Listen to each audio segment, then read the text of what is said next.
ముఖ్యంగా ఈ సమావేశం యొక్క ముఖ్య ఉద్దేశం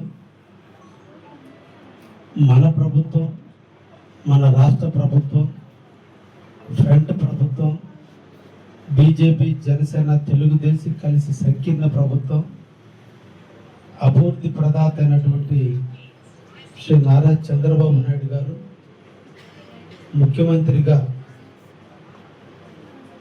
18 నెలల కాలం పూర్తి చేసుకున్న తరుణంలో గత 5 సంవత్సరాల రాక్షస పాలనకు, ప్రస్తుత రామ పరిపాలనకు ఎలక్ట్రానిక్ రంగం, ఎలక్ట్రికల్ డిపార్ట్మెంట్ నిర్వీర్యమైనటువంటి వైనం ఈరోజు ఈ ప్రభుత్వంలో ఈ ఎలక్ట్రిసిటీ డిపార్ట్మెంటు ప్రజలకి ఎంత చేరువుగా నాణ్యమైన కరెంటు అందిస్తుంది, గత 5 సంవత్సరాల విధ్వంసంలో ఎలక్ట్రిసిటీ పరంగా ఎంత నష్టపోయామనేటువంటి విషయాన్ని మీ ద్వారా ప్రజానీకానికి తెలియజేయాలన్న ఒక దృఢ సంకల్పంతో ఈ ప్రెస్ మీట్ని పెట్టడం జరిగింది. 2019 నుంచి 2024 సంవత్సర కాలంలో జగన్మోహన్ రెడ్డి గారు రాష్ట్ర ముఖ్యమంత్రిగా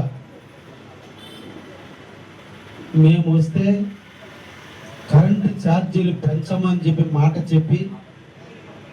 మాట తప్పి 9 సార్లు కరెంటు రేట్లను పెంచి మన ఆంధ్రప్రదేశ్ ప్రజానీకం మీద 32 కోట్ల రూపాయల భారాన్ని విధించిన వైనం మన నెల్లూరు జిల్లా కావలి నియోజకవర్గ ప్రజానీకానికి తెలియజేయటం నా బాధ్యత.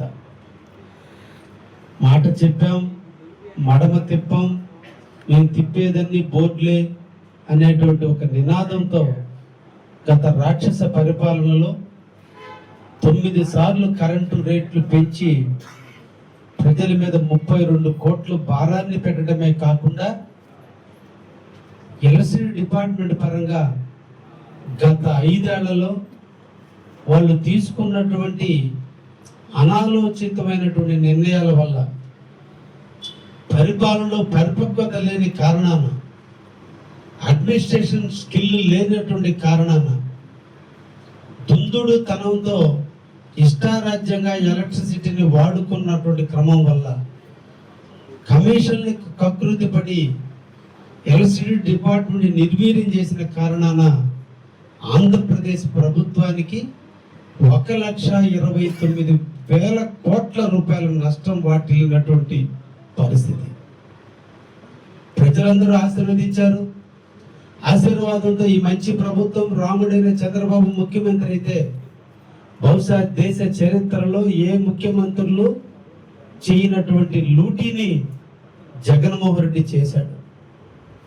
ముఖ్యమంత్రి పీఠం అధిరోహించే నాటికి ఎవరు కూడా గుర్తించలేనటువంటి పరిస్థితి, వ్యవస్థని చిన్నాభిన్నం చేసినటువంటి పరిస్థితి, వీటన్నిటిని ఆడిట్ రిపోర్టులు నిర్వీర్యం చేసినటువంటి పరిస్థితి, వీటన్నిటి మీద ఈరోజు ఆడిట్ రిపోర్టు చూస్తే ఈరోజు గత 5 సంవత్సరాల కాలంలో ఆంధ్రప్రదేశ్ ప్రభుత్వానికి ఒక్క ఎలక్ట్రిసిటీ డిపార్ట్మెంట్ వల్ల కమిషన్లకి కకృతి పడి టారిఫ్లు కొనాల్సిన రేటు కంటే ఎక్కువ కొన్నందువల్ల ఈ ఆంధ్రప్రదేశ్ రాష్ట్రానికి 1,29,00,000 రూపాయల నష్టం వచ్చింది అంటే ఇంకన్ని డిపార్ట్మెంట్లో ఎంత నిర్వీర్యం చేశారో దయించి అర్థం చేసుకోవాల్సిందిగా ప్రజానీకాన్ని కోరుకుంటున్నాం.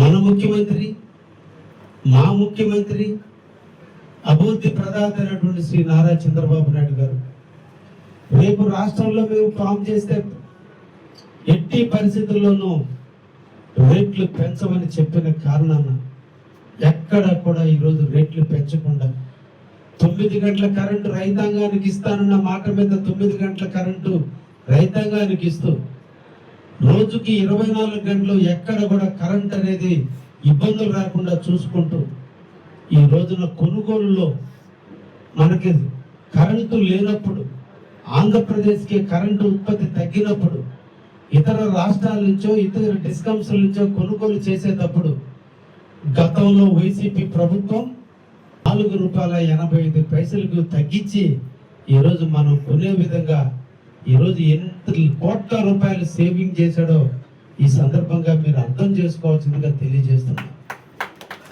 ఇంకా కూడా నాణ్యమైన కరెంట్ ఇవ్వాలి. Local to global news at your finger tips. మీ చేతిలో ఒక ఆయుధం. Download Raw TV app. Media legend Ravi Prakash is back.